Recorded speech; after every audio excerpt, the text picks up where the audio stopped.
I think T.O. is the most misunderstood athlete of our era. I really do.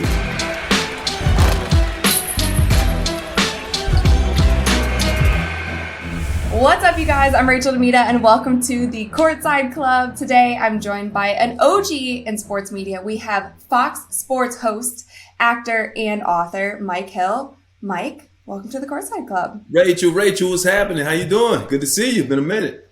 I'm doing well. So I had to go back in the archives, and because I was like, it's been a few years since we've gotten together. It's been almost 10 years. Almost 10 years. And you have not aged. You look the same. I have changed a lot. Look, the grays are here, the worry, the stress. I think I may have less hair. I may have lost a little weight, but that's from stress as well. So, but you look great. I think you look great too. We were actually on the court together. Yeah. 2014. Yeah. YouTube space. I remember that. Yeah. Yep. I remember very well. We was playing a game of horse and you beat me fair and square. I'm not going to make any excuses, even though I was coming off of Achilles surgery. I do remember that part. And I hadn't really been on an outdoor court in a long period of time. But once again, I'm not making any excuses. You won. You beat me. I'm still waiting to get that rematch. But I guess I can wait another 10 years if I need to. But I'm going to get that rematch because I'm very competitive. It was in a parking lot. I will give that to you. The rim was a little shaky. Yeah. But yeah, we'll run it back. I was thinking about it, though. That was kind of the first time that traditional media and the social media started to merge. Yeah. Because Fox Sports was there, and I think you were new to Fox Sports at the time. Correct me if I'm wrong. Yeah, we had just launched FS1. So FS1, this will be 10 years. That FS1 has been around. Obviously, Fox Sports has been around for like 30 years now, NFL and all that type of stuff. But FS1, the cable outlet of Fox, just started in August of 2013. So this year mark the 10-year anniversary, and I'm still there. So yeah, we had just started.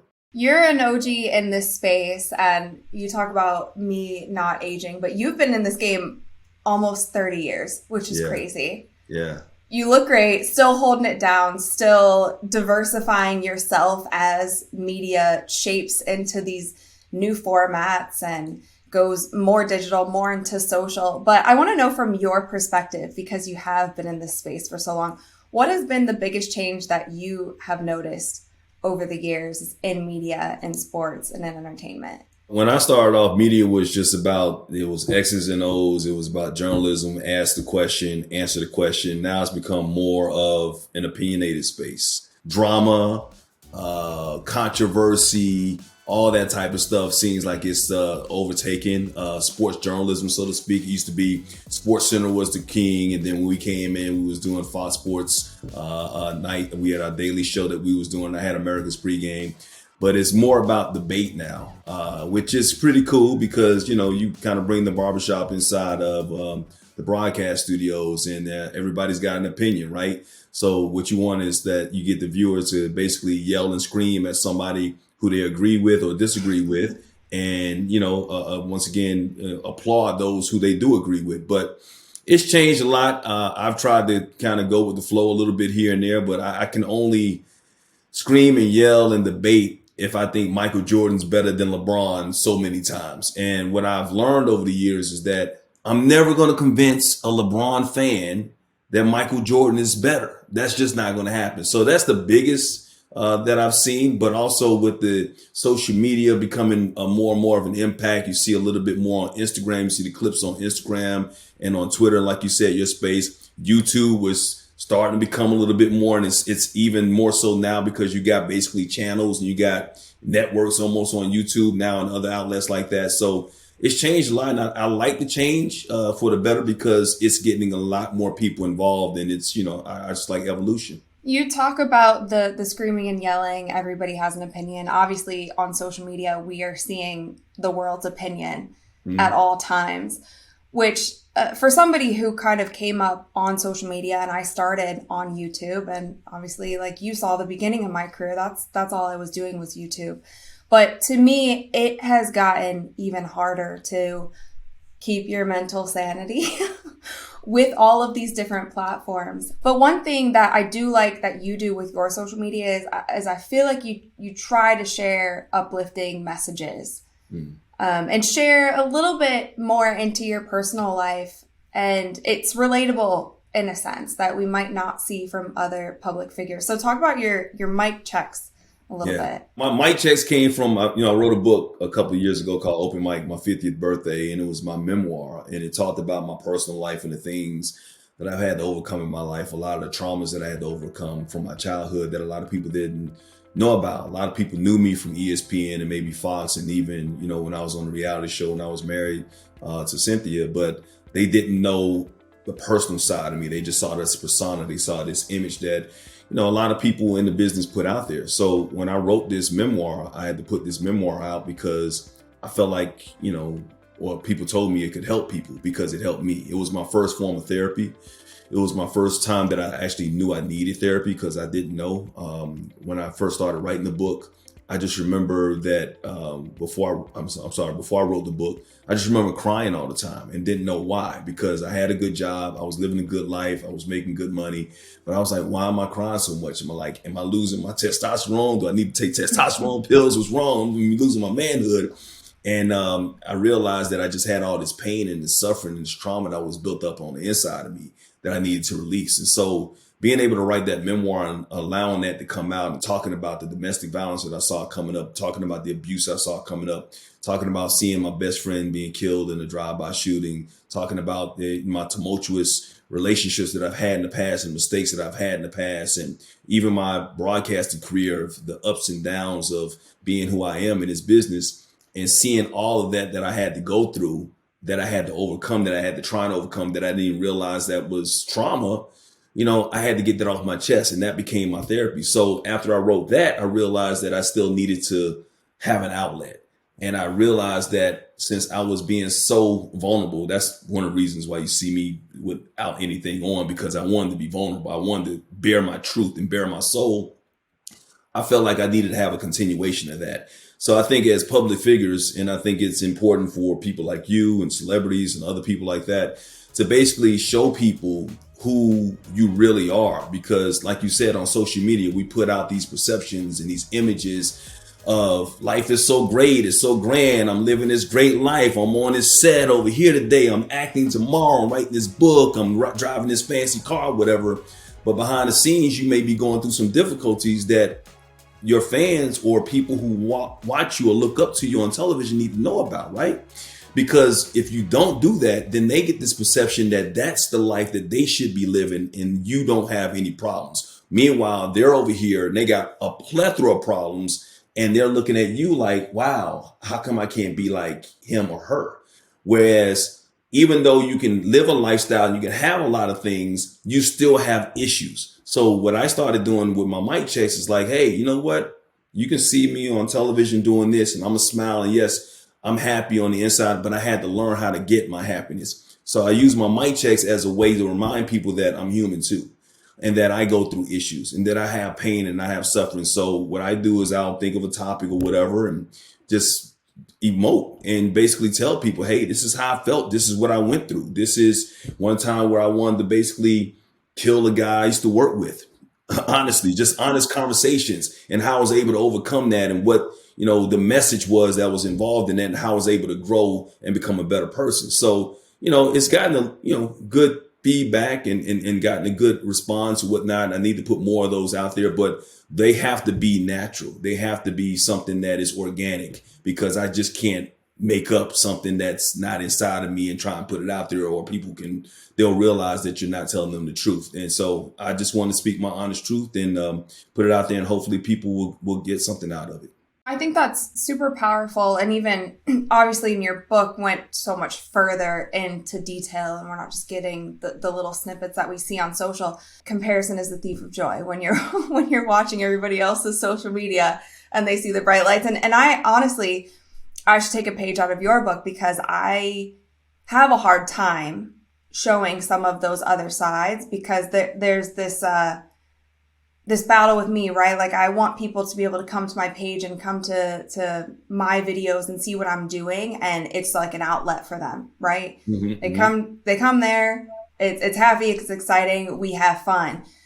So I don't want to maybe dwell on the problems or the struggles, but I do think that that's important because I've even, caught myself at times looking at other people's lives or comparing what they have or where they're at in their career to where I'm at in my career. And it's just such a human thing.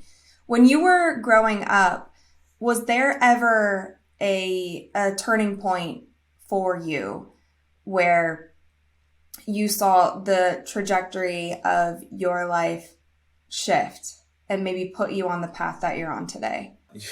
I'm still evolving. It's I don't think there was at one point in my life where I said, I got to do something that's different outside the last 5 years, right? Because when I was younger, I grew up in an environment that wasn't.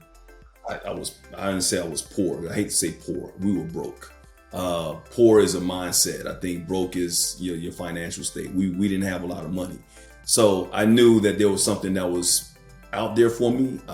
Coming from New York and then moving to Alabama, I knew that what I had in New York was better than Alabama, so I want to go back to New York. But also in New York, I knew that there was something better in New York. So there was always something that was innate in me that made me feel like I can do much more than what I have right now. And even though back then we didn't have the internet, we didn't have Google, so it wasn't like I could see a lot of images of people who look like me on television and say, hey, you know what, outside the Cosby Show, this is a good life or whatever. So I just think that was something that was just God-given. I'm grateful for that. I think that's a blessing. I think that's the grace that he gave me. I think that's one of the the blessings that he gave me, the favor that he gave me when it came to that. But the shift, like I said, if it wasn't over the last 5 years, I don't know what really changed. The shift for me over the last 5 years was, once again, starting to write the book and then realizing I needed that therapy. I tell people this all the time. I'm such an advocate right now for everybody to go and talk to somebody and get that mental therapy, that help that you need, because we deal with a lot of traumas that we just suppress for so many years, and we don't even realize it's there. I mean, the fact that we survived 2020 alone with everything that we saw being in the house and the pandemic and the images that we saw on television from daily, and then the politics of this world and this country and everything that's going on, and, like dealing with work and losing jobs, inflation, gas, all that is trauma that, we've learned to live with, but we still have to have an outlet to deal with it. So, to answer your question, I just think that was my shift. That's what made me focus and say, you know what, no matter what I do, even if my job is to make people happy, I'm still going to use part of my platform to show people that, hey, even though you live a good life, there's a better life over here. And even if your life you feel like it's not great, it can get better if you focus and put yourself first and make yourself happy, because that is the bottom line when I tell people all the time about their happiness. Happiness is a choice, first and foremost. And secondly, your happiness is up to you. Nobody can make you happy. People can maintain your happiness or pour into your happiness and add to your happiness, but your happiness comes from within. And that's what I had to learn how to do, is just to make myself happy and not look at to other places or other things to bring me that joy. That's been something that is hard for me too, because I find so much identity and happiness and joy through my career and through work. But obviously, as we know, we've been in this industry you've been in it 3 times as long as I have, but there are ebbs and flows. It's up and down. Yeah. Yep. And some things are out of your control as well. Yep. And you have to find how to be comfortable in that. But that was one of my mic checks. It's like, what I've learned over the years is be thankful for the great times. Obviously, because when we get a job, somebody chooses us and say, Rachel, you're our girl. We want you to host this program or whatever. Yes, you're happy, you're joyful, you're so blah, blah, blah, blah, blah. You just jump up and down. You tell the world you want to put that on social media. What about the times when they choose somebody else? What about the times when they say, you know what, you're not really our type or whatever. We go through that, and we're going to have a lot of no's. For the most part, a lot of us, especially starting off, you're going to have more no's than you're going to have yeses. But what I've learned to do is be thankful for the no's, because there are so many no's. I told you this story about when I lost my job in Dallas, and I was going to go to, that was one of my mic checks, went to Dallas, and I was out of work for a year and a half, and this guy was bad mouthing me or whatever for no reason. It was a lot of racial issues that were going on and all that type of stuff. And I finally got an opportunity to interview for a job in Tampa, and I needed a job. And I went and interviewed the job in Tampa, and the guy told me, hey, basically, if I don't find out you're an axe murderer, you got this job. 2 weeks go by, I don't hear anything. And I'm like, what's going on? Why don't I'm supposed to be moving to Tampa. I'm trying to move my family to Tampa. Call back, find out this guy has been bad mouthing me to the people in Tampa. I can't even get that job in Tampa. This is when I wanted to go down there and hurt this man, right? Something spoke to me and said, you know what? I got something better for you. After that, 2 weeks later, that's when I got a job I got a call from ESPN. So once again, that no of Tampa, they saying no or whatever, for whatever reason it was, if I would have accepted that job in Tampa, I would have never gotten my opportunity at ESPN, which came a couple of weeks later. You understand what I'm saying? So I had to be thankful for that no, because if it wasn't for that no, I wouldn't have gotten the right yes that I needed that propelled my career and made me who I am today. Because being at ESPN for 9 to 10 years put me on the map and allowed me to have the career, the radio shows, TVs, the exposure and all that stuff. The job at Fox Sports that I enjoy today was because of that opportunity at ESPN. Mike, since you said that, it made me think of what happened to me, and you kind of play into it, which is crazy because I don't even know if I've told this story before. So we, obviously I worked with Fox Sports 1 at YouTube Space when you and I met and we played that game of horse and made that YouTube video, right? That was my first time ever working with Fox Sports. And then they had approached me and said that we're doing this show for FS1 that we'd like you to audition for. So I auditioned for it. Like I did the original, and then I think I had 2 callbacks. And it was between me and one other person. I think it was for Crowd Goes Wild. Do you remember that show? Yeah, I remember Crowd. Yeah, absolutely. Okay, so Katie Nolan ended up getting that job, and she's great. But I remember at the time, because I had been like months of going through these auditions, I was devastated. And I was like, wow, like I really thought this was going to be kind of my first, regular hosting gig. And I was really devastated. And I think that was in like February that they told me that, they had went with somebody else. Anyway, 3 months later is when 2K called me. And so again, I wouldn't have been able to do my job at NBA 2K TV if I did not get that original no from Fox Sports. How long did you have the job? You still at 2K? How long did you have the job at 2K?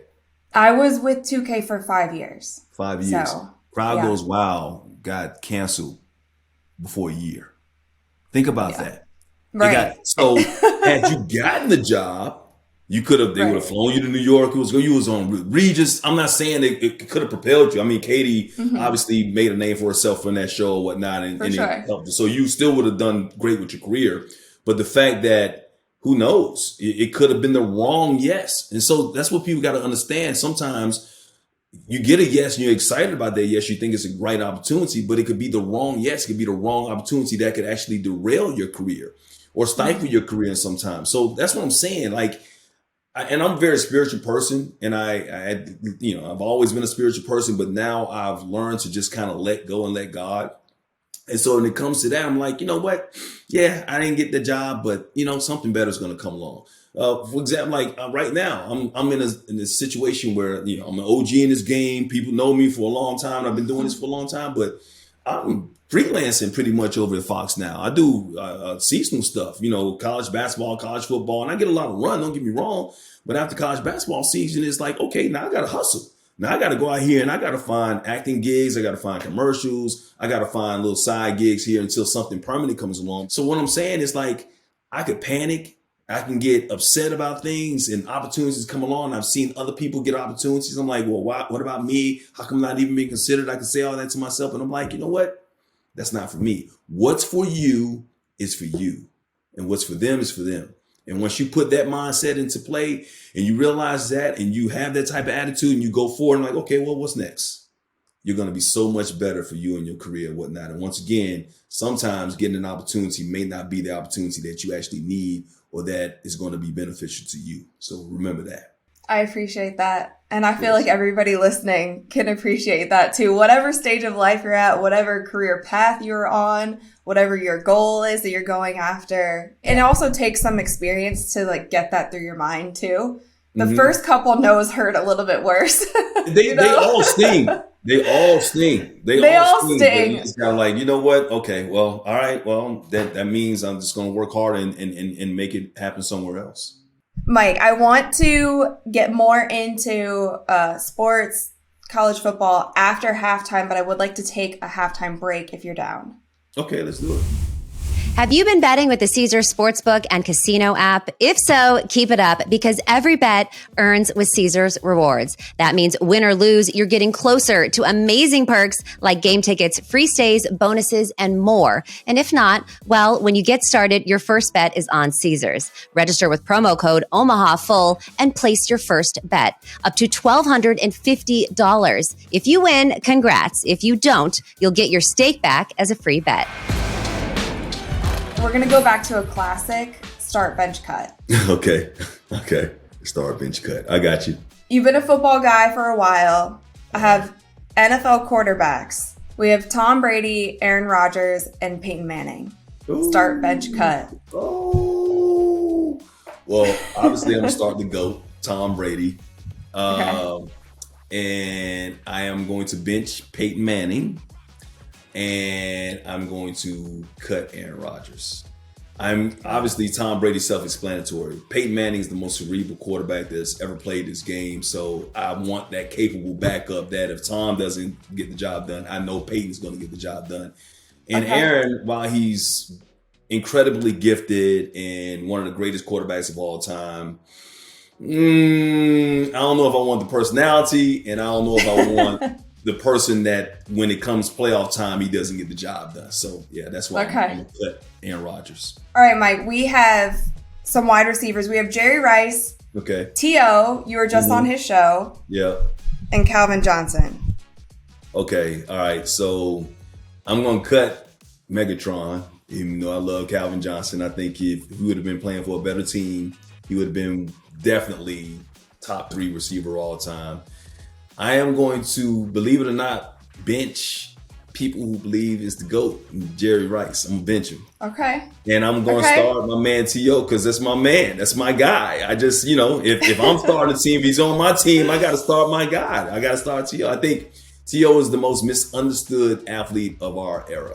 I really do. I believe this is a man who, and I'm doing a lot of things with T.O., so I'm getting to know him a lot better. But if you read his book, you'll understand his background. So we was talking about the background of people and getting to know who they are and their mental health and all that type of stuff. T.O. has gone through a lot in his childhood, and it became part of his persona, if people know that. So we're working on a couple of things that's coming out pretty soon. So watch out. Get your popcorn ready for T.O. No, I was actually really impressed with your guys' conversation on his show. I thought it was great. And he went into more depth than I think I expected from him as well. Yeah. See, I mean, he's a smart guy. He's a deep guy. Like I said, I just think he's misunderstood. And because of the media, we've done a good job. And that's the thing about it. We was talking about the beginning of this show, how things have changed. It's like you can have a guy like Skip Bayless who can come out and be for you or against you, or Stephen A. Smith be for or against you, and it can divide a lot of your fan bases out there when it comes to a lot of these teams and a lot of these organizations in different sports. So, I think he's one of those guys that got a bad rap because he's never gotten in trouble off the field. He doesn't drink. He's just started drinking, as a matter of fact, because he has a wine company, but he doesn't drink hard alcohol. He doesn't smoke. Never been arrested for domestic violence, anything like that, DUIs, none of that type of stuff. But yet he's got one of the worst raps of NFL and NFL history. So, and I think it's misunderstood. Well, we will be on the lookout for what's next for you guys. Yeah, it's big. All right, next up we have some teams. I know you were in New York and Alabama. So we have Alabama, Roll Tide. Roll Tide. The Giants. Oof. And I'm throwing basketball in there, the Knicks. Oh. Start bench cut. Oh. All right. So I'm going to start with Alabama, the Crimson Tide, because Nick Saban, that's the greatest college football program of all time, in my opinion. So I'm definitely going Alabama, the dominance that they have. I am going to bench the New York Giants because even though, before this year, the last couple of years have been very, had a lot of drought. They have won 4 Super Bowls. And then I'm just going to cut the Knicks because they just get on my nerves, man. I just can't. They are that problem child. It's almost like having a child who gets in trouble all the time. Like, you got to love them because it's your child. But at the same time, like, you get sick of them. You just want to get rid of them. You wish you can just emancipate yourself from them, but you can't let them go.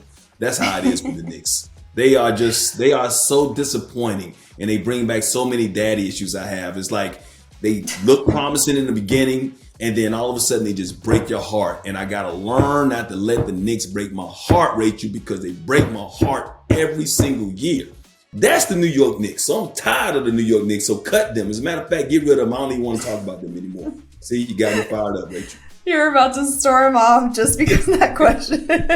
No, they give you that little sliver of hope just to crush your hopes and dreams. Yeah, it's just, they tease. I'm an Ohio sports fan, so I feel that to the core. I feel like all of our teams on every single level have done that to us year in and year out. Ohio State being the purest example of that this season. Mm-hmm. We can talk about that later. Yes. So yeah, I feel your pain. I was there.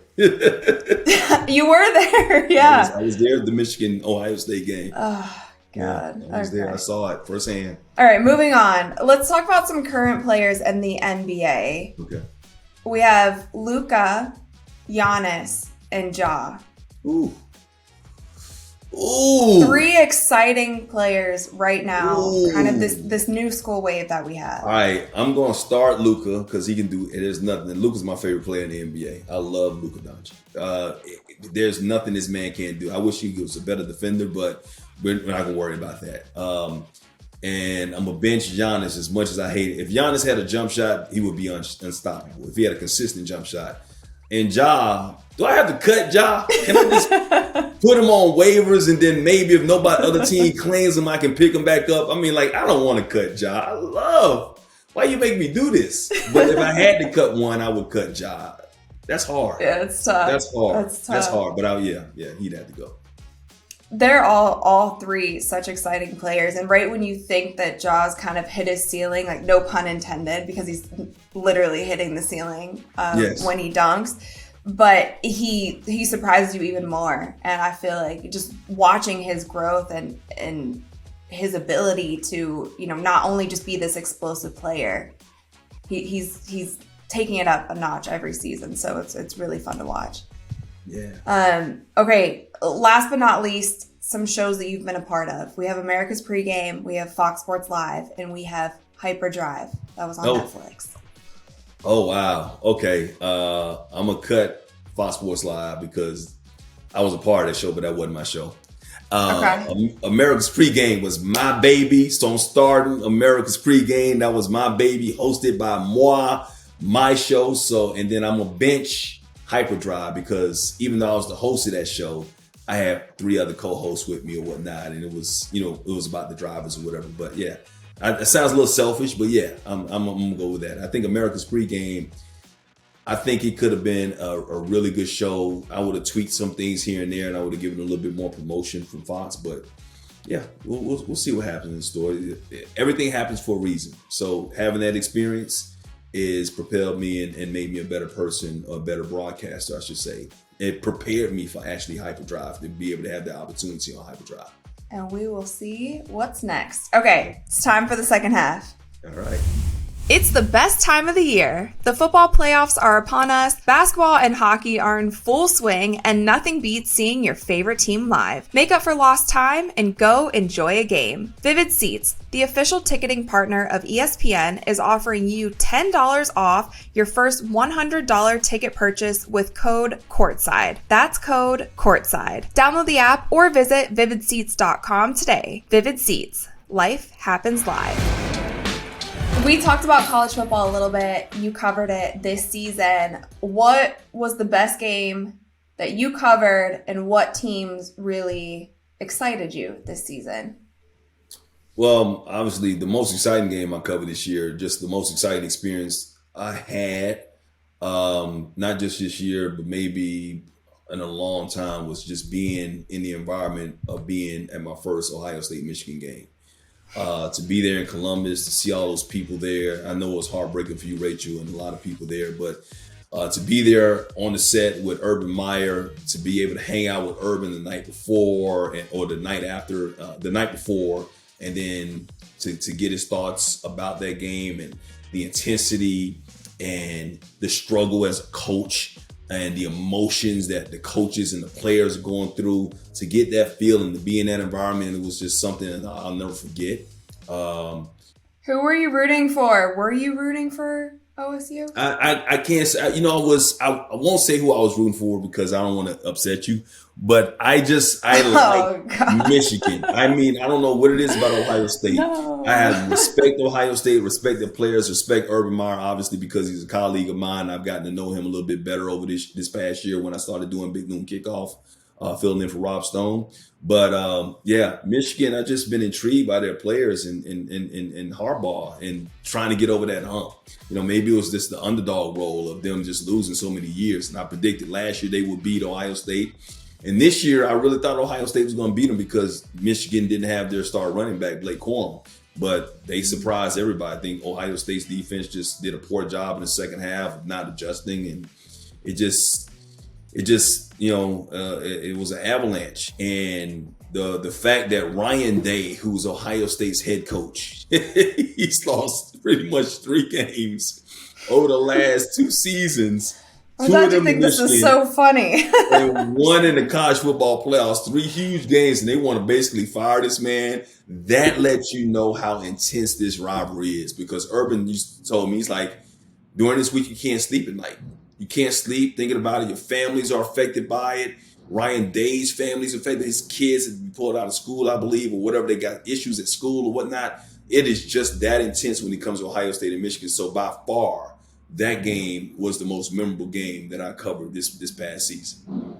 I think that's the thing of being an Ohioan. It's take the entire record from both teams completely away when it comes down to that game, because I don't care if Ohio State is 1-8 and Michigan is 8-1.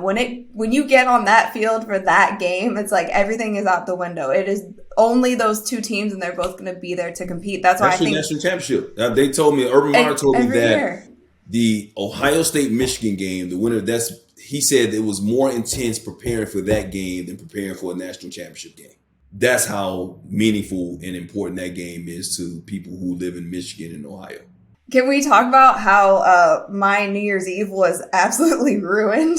Oh my God, your New Year's Day. Like, I'm looking at this. If you're on the East Coast, I don't know where you are now, but on the East Coast, the kick goes through he misses the kick right at midnight. How crazy is that? I'm at dinner, right? Trying to have a normal New Year's Eve, and I was watching it. We actually went to the Oklahoma City Thunder game. I was in Oklahoma. We were at that game, and then we went to dinner after to like have a normal, New Year's Eve with my boyfriend, who doesn't really care about Ohio State. He's from Texas, right? Uh-huh. But I'm watching it on my phone, and I'm like, oh, field goal, right? Mm-hmm. This is fine. This is within range. They're panning over. Georgia players are already crying. I'm like, we're good. It's fine. Uh-huh. So I look away for a second, and I look back, and I'm like, wait, why is...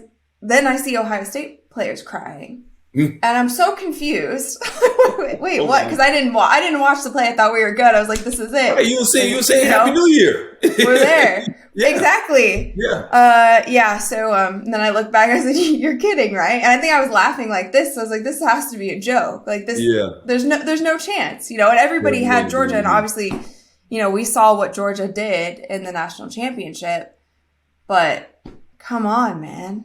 And that probably makes it worse because you were that close to defeating the team that destroyed TCU in the national championship game. Exactly. And, and also as an Ohio State fan, even more so, because earlier you saw Michigan lose, which made you feel great. You're like, okay, well, we would have loved to have played them in the national championship game, but nothing is better than outside of an Ohio State win than Michigan losing to anybody, right? If you're an Ohio State fan. So you see Michigan lose, so you're already hyped for that. You're playing Georgia. You're up by double digits against Georgia, the defending national champions. You blow that lead, you come down the field, you have an opportunity to kick the game-winning field goal to go to the national championship game, and it's not even close. And then you see the next week that Georgia destroys this team that you probably would have destroyed too and won a national championship. So, it was a terrible game. But that's pretty much what you had to go through. Yeah, it was tough. And you know what? This is the last thing I'm going to say on it. I was like, it's either going to be Ohio State, Michigan in this championship, which is what I want. I would love a rematch. Or it's going to be TCU, Georgia. That's in my mind. I had already prepared for that. Mm-hmm. And so when Michigan lost, I was like, we'll still win, but it won't be as fun. That championship game won't be as fun as if Michigan got there. But I guess I was right all along. I was like, this is how the cards are going to fall. It's either going to be this fairy tale ending that we all want selfishly, or... Anyway, I just made that whole segment about myself, but I think I that's okay. A little bit. Okay. I mean, this is once again, we always go back to therapy. You got to let it go. You got to get it out your system. You got to be able to expel it. The bad thing is if y'all would have played Michigan in the national championship game and lost, I just don't think you probably would have canceled this football season coming up. I mean, just why even bother? Why even bother? Yeah.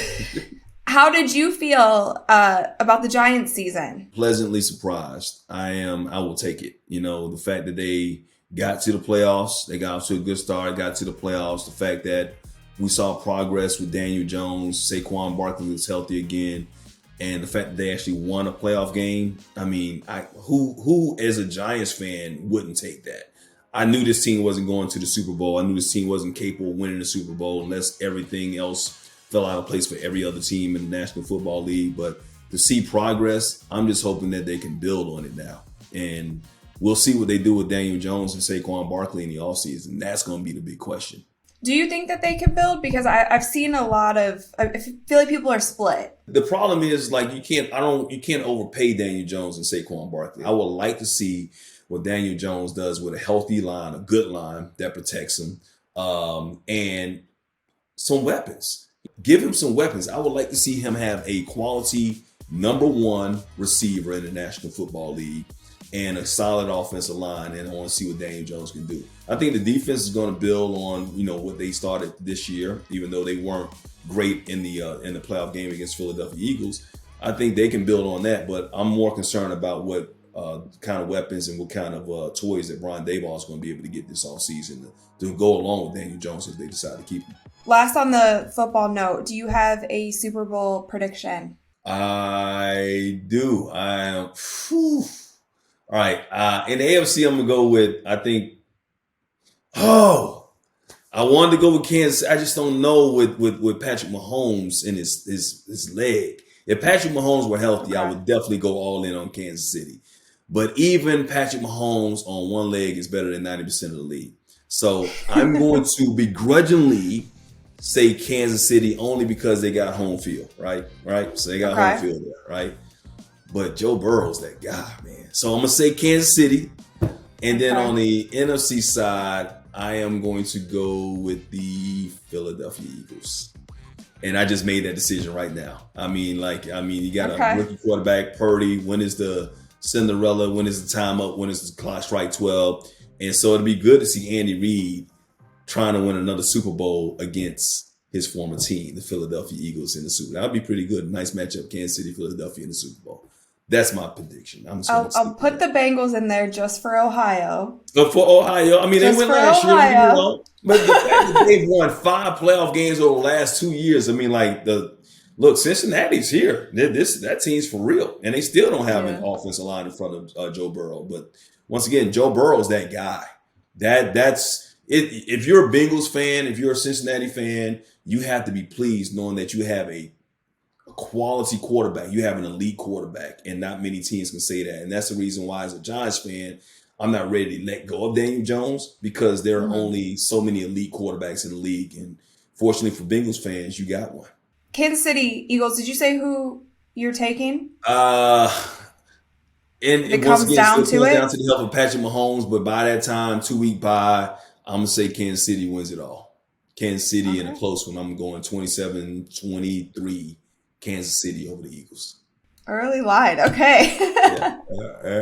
We'll come back to this in a few weeks. Yes. Cool. All right, Mike, before we let you go, I have some buzzer beaters for you. Okay. All right, what is the best game that you've ever sat courtside or field side for?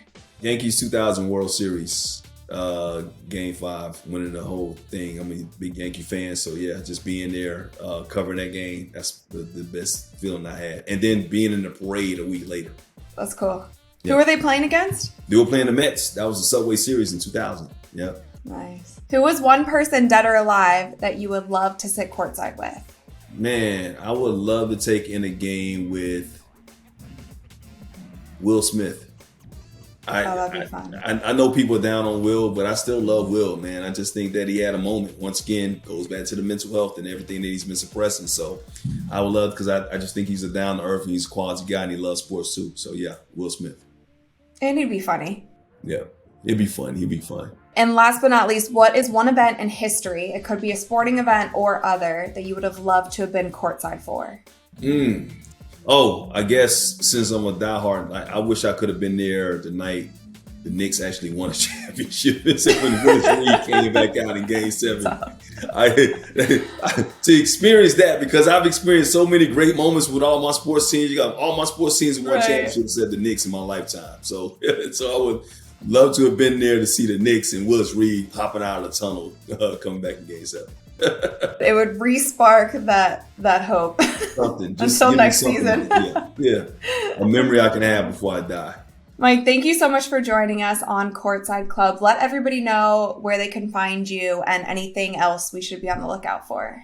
Okay, you can find me on all social media on It's Mike Hill, at It's ITS Mike Hill, on Twitter, on Instagram, TikTok. I don't know what it is on TikTok, but also continue to buy the book Open Mic, my memoir. You can get that on Amazon. You can get that at BarnesandNobles.com and Target.com and Walmart.com. And just watch out. I got a lot of things coming up, projects, acting gigs, some movies that are coming out that I shot last year. So yeah, be on the lookout for much, much more from the OG.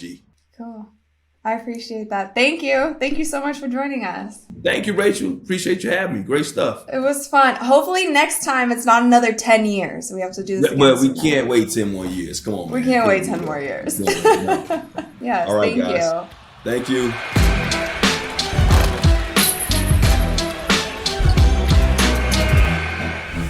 What's up, guys? It's Rachel Demita. Thank you so much for watching this week's episode of Courtside Club. Make sure that you like, rate, and subscribe to ESPN's YouTube channel and wherever you listen to your podcasts. We have new episodes coming to you guys every single week, so stay tuned for that, and I'll see you soon.